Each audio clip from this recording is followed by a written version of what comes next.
नमस्कार दोस्तों। आज हम आचार्य चाणक्य के उन विचारों के बारे में बात करेंगे जो लड़कियों और महिलाओं की सोच, व्यवहार और जीवन को दर्शाती हैं।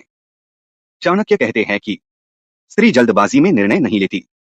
वह पहले महसूस करती है, फिर समझती है और अंत में निर्णय लेती है। इसी कारण कई बार स्त्री का निर्णय देर से आता है, लेकिन वह निर्णय अक्सर सबसे सही होता है। चाणक्य कहते हैं, स्त्री की सहनशीलता उसकी सबसे बड़ी शक्ति है। जो सबसे अधिक सहन कर सकता है, वही सबसे अधिक शक्तिशाली होता है। स्त्री की सहनशीलता को लोग कमजोरी समझ लेते हैं, लेकिन सच्चाई यह है कि वही सहनशीलता उसे हर परिस्थिति में खड़ा रखती है। इसलिए यह याद रखें कि जो सह सकता है वही बदल भी सकता है।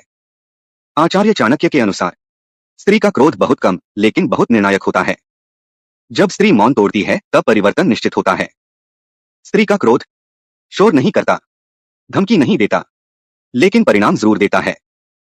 इसलिए आचार्य चाणक्य सलाह देते हैं कि स्त्री के धैर्य की परीक्षा कभी नहीं लेनी चाहिए। चाणक्य कहते हैं, जो व्यक्ति स्त्री की सलाह को नजरअंदाज करता है, वह अपने ही विनाश का रास्ता बनाता है। इतिहास में कई उदाहरण हैं जहां स्त्री की समझ ने साम्राज्य बचाए और उसकी अनदेखी ने साम्राज्य गिराए हैं।